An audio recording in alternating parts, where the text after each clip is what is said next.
तो दोस्तों सबसे पहले तो मैं आरसीबी के जो दर्शक है ना उन्हें बधाई देना चाहूंगा। जो मुझे लगता है 18 साल से एक सबर करीब बैठी थी ना आरसीबी, फाइनली मुझे लगता है कि इस बार जो है ना वो पूरा हो जाएगा। उधर बात करें दिल्ली की, जैसा आज दिल्ली खेली, मुझे नहीं लग रहा कि दिल्ली खेल रही थी बैटिंग, इतनी स्लो बैटिंग कि उन्होंने जो है ना 162 रन बनाए, जिसका नतीजा ये हुआ कि वो 6 विकेट से मैच हार चुके हैं। Welcome to free hit six guys. आज बात करते हैं इस पूरे मैच की डिटेल में परवेज भाई के साथ और इमरान भाई के साथ। तो परवेज भाई, मेरा पहला सवाल आपसे, जैसे दिल्ली और मैचों में खेली, इस मैच में हमें ऐसी लगी नहीं, और उन्होंने पिच को तो एक ऐसा हुआ बना दिया था कि इतनी स्लो थी, लग रही थी उन्हें पिच, और मुझे लग रहा है कि विकेट में कोई हरकत नहीं थी। और जैसे केएल राहुल खेले, इतने स्लो खेले कि मानो कि मैच जो है ना पूरा जो है ना उन्होंने ही हरवाया है। और वो तो भला हो स्टब्स का और विपराज निगम का, जो 162 तक जो है ना टीम का स्कोर लेकर गए। देखो आसिफ भाई, जैसा आज दिल्ली खेली है सबको उसने चौंका दिया कि ऐसा दिल्ली खेल भी खेल सकती है। आज हमें वही पुरानी दिल्ली खेलती हुई नजर आई जो अभी से 2 से 3 साल पहले खेलती थी। तो मैं यही कहना चाहूंगा कि जो अच्छा स्टार्ट, अपनी अच्छी ओपनिंग ढूंढ रही थी दिल्ली, वो उनको लगातार मैचें मिल रही हैं। अभिषेक पोरल एक अपना अच्छा स्टार्ट देकर जा रहे हैं और अपना 30 से 35 रन हर मैच में बना रहे हैं। तो आज उन्होंने फिर दोबारा डिप्लेसी को मौका दिया, हालांकि ओपनिंग ठीक चल रही थी। 33 रन पे पहला विकेट गिरा, लेकिन मैं यही कहना चाहूंगा जो इनके बीच में जो मिडिल ऑर्डर था बैटिंग करने वाला, केएल राहुल और अक्षर पटेल, हालांकि टीम को एक लंबे स्कोर की तरफ लेकर जा रहे थे, लेकिन कोई भी एक भी पार्टनरशिप ऐसे नहीं करी उन्होंने जो 40 रन, 40 से 45 रन की करी हो। सब 37 रन की पार्टनरशिप पर ही, मतलब स्टब्स और विपराज की अगर पार्टनरशिप ना होती तो हो सकता था स्कोर 150 ही बन पाता। तो सबसे मेन चीज यही है, अगर केएल राहुल थोड़ा स्टार्ट अच्छा देते, थोड़ा तेज खेलते, थोड़ा टीम के लिए अच्छे रन बनाते, उन्होंने क्या लगा कि मैं लास्ट में लगा जाकर हिट करूंगा। हालांकि स्कोर एक बहुत अच्छा चल रहा था उनका, 10 से 12 ओवर में ही 103 रन के आसपास था। लेकिन सबसे मेन चीज था आज विकेट। विकेट थोड़ा स्लो देखा गया, और जब स्टम्प बैटिंग करना है तो हो सकता था कि 15 से 20 रन और ऊपर जाते तो स्कोर 180 के तक जाता, तो दिल्ली अपना मैच वापसी कर सकती थी। तो मैं यही कहना चाहूंगा, जैसे फर्स्ट डाउन में करुण नायर को मौका मिला, वो 2 मैचों से पूरे प्रॉपर अपना खेल नहीं दिखा पा रहे हैं। जैसे वो स्टार्टिंग में पहले मैच खेले थे, तो दिल्ली पूरी तरीके से बैकफुट उनकी इस वजह से ही आ रही है, जो आज हो सकता है कि एक मैच में नहीं हो चलता है। लेकिन मैं यही कहना चाहूंगा दिल्ली में की बैटिंग में कोई कमी नहीं है, बस थोड़ा स्लो विकेट था और थोड़ा स्लो खेले हैं। देखो यहाँ पर दिल्ली की तरफ से ना एक खास बात ये भी है कि अगर आप ओपनिंग की बात करो, सबसे बड़ी बात ये है कि अभिषेक के साथ में ओपनिंग में कौन सा बेस्ट प्लेयर है जो फिट बैठेगा। मैं मानता हूँ कि फ्रेजर मैकर के बहुत धांसू बल्लेबाज थे, लेकिन पूरा टूर्नामेंट में वो चल नहीं पाए। अपनी ज्यादा ही आक्रामक बल्लेबाजी के ध्यान में रखते हुए उन्होंने जो एक अपना बैटिंग का मौका था पूरे आईपीएल में वो गंवा दिया। उसके अलावा फिर डुप्लेसिस है या करुण नायर है, क्योंकि अभिषेक पोरेल तो पूरे टूर्नामेंट में ऑलमोस्ट अच्छी बैटिंग करते हुए आ रहे हैं दिल्ली की तरफ से, जैसे जीटी की तरफ से साइंस दर्शन करते हैं। लेकिन उनके साथ में जो सपोर्ट वाली बात है वो उनको मिल नहीं पा रही। और केएल राहुल ने इस पूरे टूर्नामेंट में बहुत ज्यादा प्रभावित किया है। मैं ये कहना चाहूंगा कि वो एक सचमुच में एक महान खिलाड़ियों की लिस्ट में बोल सकते हैं उनको। लेकिन आज का जो मैच है, मुझे इन्होंने 2023 के वर्ल्ड कप फाइनल की याद दिला दी। इतनी स्लो बैटिंग की जरूरत नहीं थी, क्योंकि अगर आप देखोगे जब दूसरी टीम दूसरे जो बल्लेबाज थे वो रन अच्छे बना रहे हैं, तो आपको भी कहीं ना कहीं इतने सीनियर बल्लेबाज होने के बावजूद में रिस्क तो लेना ही था। बहुत स्लो बैटिंग करके गए हैं, और मैं मानता हूँ कि अगर स्टम्प्स अगर थोड़े से रन ना बनाते जैसे कि आपने बताया, तो ये रन जो है और 15-20 रन कम बनते हैं। यहाँ पर मिडिल ऑर्डर की बात करूं, करुण नायर ने पहले मैच में, दूसरे मैच में थोड़ा सा मतलब 2-3 मैचों में अच्छी बैटिंग करके दिखाई वापसी के बाद में, लेकिन उसके बाद से वो गुम से हो गए। तो दिल्ली की टीम एक बहुत अच्छी टीम है। कभी कभी ऐसा होता है कि अगर आप किसी भी टीम के खिलाफ खेल रहे हो, एक मानसिकता हो जाती है कि हमें अब मिडिल में आ चुके हैं, तेज खेलना है, स्लो खेलना है। वहां पर दोनों तरफ से डबल माइंड होने के बाद में टीम, ये बुरा असर पड़ता है कि क्योंकि डबल माइंड होने का मतलब ये है आप उस चीज में फंस जाते हो, आपको ये समझ में नहीं आता। अगर हम एक मैच हारे तो टूर्नामेंट में पीछे हो जाएंगे, तेज खेलने जाए तो विकेट फेंक देंगे, तो वहां पर है ना टीम फंस जाती है। तो दिल्ली के साथ में यही चीज हुई है। वो इस चीज को लेकर रन रेट बढ़ाने के लिए जाएं या फिर विकेट बचाएं, इस चक्कर में फंस गए। वरना दिल्ली दिल्ली की टीम की बैटिंग में मुझे कोई कमी लगती नहीं है। और 1-2 मैचों की बात है, इतनी बड़ी बात नहीं है, दिल्ली फिर से वापसी करेगी। तो परवेज भाई, बैंगलोर की बॉलिंग की बात करें, फास्टरों ने विकेट निकाले, स्पिनरों ने जो रन नहीं दिए, एक बॉलिंग जो है ना हमें पूरी एक यूनिट जो है अच्छी नजर आ रही है। जैसा हम हर बार देखते थे बैंगलोर की जो कमजोर बॉलिंग लाइनअप माना जाता था, और मुझे लगता है जैसी बॉलिंग इन्होंने आज करी है या करते आ रहे हैं, और ये जो है ना टीम को काफी आगे तक लेकर जाएंगे। देखो आसिफ भाई, इसमें मैं बात करना चाहूंगा बेंगलोर की बॉलिंग की। तो बेंगलोर ने बहुत ही अच्छी बॉल डाली है आज। उसमें देखा जाए तो स्टार्टिंग के 10 ओवर में ही उन्होंने 21 बॉल अपने डॉट करी थी, और लास्ट के 10 ओवर में 23 बॉल।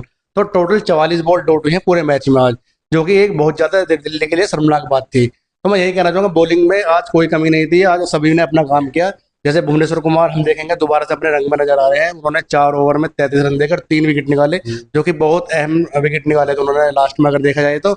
और वहीं अगर जडेजा की बात करें, हालांकि थोड़े महंगे साबित हुए हैं, 4 ओवर में 42 रन देके 1 ही विकेट मिला है उन्हें, लेकिन कोई नहीं, कभी कभी किसी का दिन नहीं होता है, तो जडेजा का आज दिन नहीं था। और साथ में बात करें हेजलवुड की, जो कि अच्छे पूरे मैच में पूरे अच्छी बॉल डालते हुए रहे, 4 ओवर में उन्होंने 36 रन देकर 2 विकेट निकाले, जिससे कि दिल्ली पूरी बैकफुट पर आ गई थी। और अगर स्पिनर की बात करें तो फास्टर की, स्पिनरों ने भी सुरेश शर्मा की अगर बात करें, 4 ओवर में 22 रन दिए उन्होंने, जो कि एक लाजवाब बॉलिंग करके गए, हालांकि विकेट नहीं मिला, लेकिन बहुत ही किफायतीदार बॉल डाली है। और कुणाल पांड्या को आप जानते ही हो, ज्यादा रन अपने मैचों में देते नहीं है किसी भी इनिंग में। 4 ओवर में उन्होंने सिर्फ 28 रन देकर 1 विकेट निकाला है। तो पूरी तरीके से दिल्ली जो है अपना खेल आज पूरा नहीं दिखा पाई, क्योंकि बॉलिंग बहुत ही जानदार हुई थी और सभी बॉलरों ने एक अच्छा अपना रोमांचक बॉलिंग में दिखाया। तो मैं यही कहना चाहूंगा, बेंगलोर की बॉलिंग में कोई कमी नहीं थी। अगर ऐसे ही खेलती रही बेंगलोर, तो हो सकता है इस ट्रॉफी को भी जीत जाए इस बार। देखो यहाँ पर है ना परेश भाई, एक सबसे खास बात जो है कि इस सीजन में हेजलवुड इस तरीके से लग रहे हैं जैसे कि वो बैंगलोर की टीम से नहीं, ऑस्ट्रेलिया की टीम से खेल रहे हो। मैं यहाँ पर हैरान हूँ कि मिचेल स्टार्क ऐसी परफॉर्मेंस क्यों नहीं कर पा रहे। हेजलवुड ने लगातार इस सीजन में हर मैच में ऑलमोस्ट आरसीबी के लिए बहुत मेहनत करी है, विकेट निकाले हैं। और अगर मैं कृणाल पांड्या की बात करूं, टॉप 10 में आरसीबी के 3 बॉलर हैं। और अगर आप सोचोगे कि भुवनेश्वर दूसरे नंबर पर होंगे आरसीबी की तरफ से, यहाँ पर कृणाल पांड्या दूसरे नंबर पर है। सबसे बड़ी बात है कि वो मिस्टर इंडिया बन रहे हैं, छुपे रुस्तम है, आराम से काम करके जा रहे हैं। मैं उन्हें हाईली रेट इसलिए करता हूँ क्योंकि वो है ना, विकेट ले ना ले लेकिन रन नहीं देते। अगर उनका आप इकोनॉमी की बात करो, 7.5-8 का इकोनॉमी है। और T20 क्रिकेट में आज के टाइम पर अगर कोई बॉलर ये इन अपने आंकड़ों को लगातार सामने ला रहा है, परफॉर्म कर रहा है इस तरीके से, मैं उसे बहुत ज्यादा कह सकता हूँ कि खरस होने वाली बात है। क्योंकि एक मोहम्मद नबी आप देखो अफगानिस्तान की तरफ से, वो चाहे विकेट लेने लेकिन उनकी जो बॉलिंग है ना, वो रन नहीं देते। अगर रन नहीं देते, दूसरी तरफ से जो दूसरे बॉलर है उनके दबाव बनाते हैं और विकेट दूसरे बॉलर को मिल जाता है। तो कृणाल पांड्या वही काम करते हैं, अगर मैं रन नहीं दूंगा आप विकेट ले लोगे, आप विकेट ले लोगे मैं विकेट ले लूंगा। तो विकेट भी निकाल रहे हैं, रन भी रोक रहे हैं। और आज उन्होंने आप देखा कि 74 रन की इनिंग भी खेली, काफी बढ़िया। तो एक ऑलराउंडर की तरफ से अगर मैं बात करूं, बेंगलोर की टीम को एक बहुत अच्छा ऑप्शन सामने आया। सबसे बड़ी बात है कि बॉलिंग में पूरी टीम एकजुट होकर खेल रही है। भुवनेश्वर कुमार को हम सब लोग जानते हैं किस तरीके की बॉलिंग करते हैं और कर सकते हैं। सुरेश शर्मा हालांकि पूरे टूर्नामेंट में अपने रंग में दिखाई नहीं दिए, लेकिन फिर भी जितना उन पर बन पा रहा है, रन रोक रहे हैं, विकेट मिले नहीं मिले। तो सबसे बड़ी बात यह है कि टीम एक तरह से दबाव बना के चलती है, रन रोक कर। जो फास्टर है अपना काम कर जाते हैं, फास्टर कभी रन रोकते हैं तो स्पिनर अपना काम करते हैं। तो यहाँ पर जो बेंगलोर की बॉलिंग यूनिट है वो पूरे तरीके से एक तालमेल के साथ में काफी अच्छी बॉलिंग कर रही है। तो परवेज भाई, बेंगलोर की बैटिंग की बात करते हैं। 6 विकेट से मैच जीते और जैसे स्टार्टिंग में विकेट गिरे, लग नहीं रहा था कि बेंगलोर ये मैच बचा पाएगी। देखो आसिफ भाई, अगर बेंगलोर की बैटिंग की बात करें, जैसे 26 रन पर 3 विकेट हो गए थे, तो ऐसा लग रहा था जैसे मैच अब जब बहुत जल्द खत्म होने वाला है, 110 रन तक भी हो सकता था बेंगलोर आउट हो जाए। लेकिन जो उनके विराट कोहली के साथ में कुणाल पांड्या ने आज बैटिंग करी है, ऐसी बैटिंग हमें बहुत कम देखने के लिए मिलती है। क्योंकि कुणाल पांड्या, मैंने आज अभी तक उन्हें ऐसी इनिंग खेलते में नहीं देखा है। उन्हें विराट कोहली ने एक इनिंग तो खेली है, लेकिन उन्होंने कुणाल पांड्या को खिलाया है। जैसे उन्होंने सोचा था अगर मैं आउट हो गया या मैं चला गया तो पूरी टीम वहीं बिखर जाएगी, लेकिन ऐसा नहीं हुआ। उन्होंने अपनी इनिंग को सिंगल सिंगल से आगे तक लेकर गए और उसी के भरोसे कुणाल पांड्या ने अपनी इनिंग को एक बहुत अच्छी तरीके से उसे अपने बैटिंग को दिखाया, जैसे कि वो खेलते हुए आ रहे थे। तो मैं यही कहना चाहूंगा, आज का मैच जो है कुणाल पांड्या और विराट कोहली की बदौलत ही यहाँ तक जीते हैं, जो कि 119 रन उन्होंने बनाए हैं, अपनी पार्टनरशिप दी है। तो बहुत अहम रोल रहा है आज कुणाल पांड्या का, जो देखने के लिए यहाँ मिला। तो मैं यही कहना चाहूंगा, एक एक इनिंग में अगर आप कोई भी बैटिंग अच्छी कर जाता है तो आगे तक पूरी इनिंग को लेकर चला जाता है। तो इमरान भाई, जैसे बेंगलोर 6 विकेट से मैच जीती है, जैसे स्टार्टिंग में 3 विकेट हो गए थे, ऐसे लग रहा था कि ये मैच यहीं खत्म हो गया। देखो यहाँ पर अगर आप बेंगलोर की बैटिंग की बात करो तो हो सकता है कि देखने वालों को ये लगे कि दिल्ली की टीम ने रन कम बनाए, लेकिन यहाँ पर बेंगलोर ने पलटवार करा। हकीकत बात तो यह है कि अक्षर पटेल ने पूरे तरीके से गला दबा दिया था बेंगलोर की टीम का, 3 विकेट गिरे।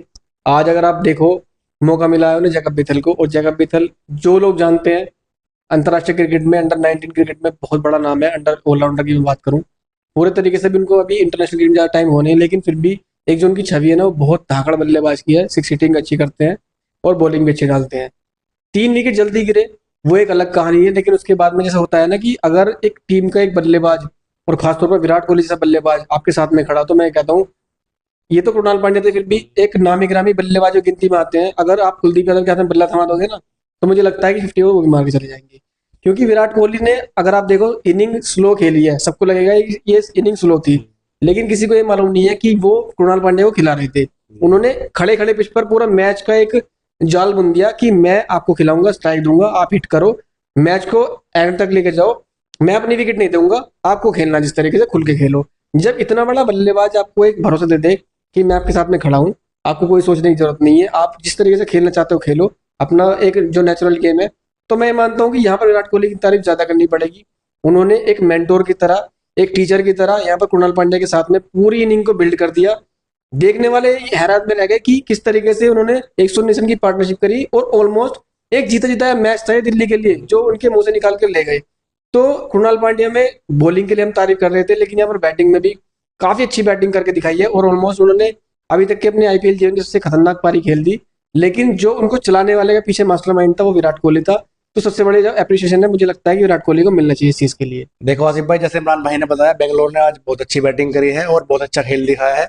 साथ में अगर कृणाल पांड्या की बात करें, एक अलग ही बैटिंग करते हुए नजर आ रहे थे हम आज। 47 बॉलों में 73 रन बनाए उन्होंने, 5 चौके मारे जिसमें और 4 छक्के। तो सबसे मेन चीज यही था जो मैच के फिनिशर के रूप में बेंगलोर को मिले हैं, वो टीम डेविड। हालांकि जो काम स्टोइनिस और मैक्सवेल को करना चाहिए था वो टीम डेविड कर रहे हैं। हालांकि इंटरनेशनल में उनका इतना बड़ा नाम नहीं है T20 के अलावा, लेकिन टीम डेविड हमें इस बार पूरे अलग ही खेल खेलते हुए नजर आ रहे हैं। जैसे सभी को लग रहा था 11-12 बॉलों में 17-18 रन चाहिए कि मैच फंसेगा, लेकिन ऐसा नहीं हुआ। उन्होंने आते ही 5 बॉलों में सब कुछ खत्म कर दिया। तो मैं ये कहना चाहूंगा कि बेंगलोर के पास एक बहुत ही तगड़ा बल्लेबाज है टीम डेविड, जो अब मैच को किधर भी पलट सकता है। तो जो मैक्सवेल और स्टोइनिस को काम करना था वो टीम डेविड करके दिखा रहे हैं हमें। तो इमरान भाई, दिल्ली की बॉलिंग की बात की जाए, अक्षर पटेल ने जो एक मैच में पकड़ बनाए रखी थी, उस मैच में जो है ना, पूरे में जो है ना, दिल्ली का कोई भी ऐसा बॉलर नहीं दिखाई दिया हमें जो मैच में उनका साथ दे सके। और इसी की वजह से ना 6 बॉलरों का इस्तेमाल किया, फिर भी जो है ना बेंगलोर के बैटिंग लाइनअप में जो है ना कोई भी दबाव नहीं बना पाए। देखो अगर मैं दिल्ली की बॉलिंग की बात करूं तो यहाँ पर है ना जो कहानी है पूरी, मुझे लगता है कि केकेआर की जो बॉलिंग है उससे मेल मेल खाती है बहुत ज्यादा। क्योंकि वहां पर वरुण चक्रवर्ती अकेले भिड़ते रहते हैं पूरी टीम से, उनको सपोर्ट नहीं मिलता कोई भी साथ में। यहाँ पर भी वही सेम कहानी हो रही है। कुलदीप यादव की अगर आप बॉलिंग देखो, पूरे टूर्नामेंट में बहुत शानदार बॉलिंग करके दिखाई है। लेकिन यहाँ पर जो है ना दूसरे जो स्पिनर का साथ मिलना चाहिए, फास्टर का, आप देखोगे कुलदीप यादव हर मैच में पकड़ बनाते हैं, रन रोक देते हैं, विकेट नहीं मिलता तो, लेकिन साथ में कभी अक्षर पटेल चलते हैं कभी नहीं चलते। और मुकेश कुमार 2 मैचों पहले, 1 मैच पहले 4 विकेट मिले, आज के टाइम पे अगर आप देखो 4 और पूरे भी नहीं फेंके, 51 रन दे दिए। तो मुझे लगता है कि यहाँ पर जो धुनाई हुई है ना उनकी, ये एक आंख खोल देने वाला सीन सामने लेकर आएगा दिल्ली की बॉलिंग के। सबसे बड़ा जो मैं हैरत हूँ उस चीज में हूँ कि जो मिचेल स्टार्क है, मुझे समझ में नहीं आ रही कि इस सीजन में उनको हुआ क्या है। हालांकि पिछले सीजन में भी पिटे थे, लेकिन जो पिछले सीजन में अग्रेशन थी ना, वो मुझे इस बार उनके साथ में दिखाई नहीं दे रही। आप हेजलवुड को उनसे कंपेयर करो, हेजलवुड एकदम से इतने बदले हुए खिलाड़ी लग रहे हैं कि जैसे Mitchell Starc medium pace bowling डाल रहे हैं, उनका रूप बदल कर आ गए हेजलवुड। तो सबसे बड़ी निराशा मुझे ये होगी दिल्ली की बॉलिंग में, मिचेल स्टार्क अपनी एक प्रतिभा को अपनी छवि के अनुसार नहीं खेल पा रहे। लेकिन कुलदीप यादव, अक्षर पटेल कितनी भी मेहनत कर ले, जब तक तीसरे बॉलर का उनका साथ नहीं मिलेगा या पूरी टीम की बॉलिंग एकजुट होकर नहीं खेलेगी, मुझे लगता है कि दिल्ली की टीम शायद क्वालिफायर में पहुंच भी गई तो मुझे लगता है कि आगे बढ़ने में उनको बहुत ज्यादा दिक्कत होने वाली है। तो यहाँ पर दिल्ली की बॉलिंग को सचमुच में एक बार ठंडे दिमाग से सोचनी पड़ेगी चीजें कि हमारी कमी कहाँ पर है, बॉलिंग में परफॉर्मेंस हमारी एकजुट होकर क्यों नहीं आ पा रही। तो दोस्तों, ये तो रहा दिल्ली और बैंगलोर के मैच का हालचाल, और आईपीएल की जो भी अपडेट आएगी हम आप तक सबसे पहले पहुंचाएंगे। वीडियो कैसी लगी, वीडियो को लाइक करें, शेयर करें, कमेंट करें और हमारे चैनल को सब्सक्राइब करें और फेसबुक और इंस्टाग्राम पर फॉलो करें।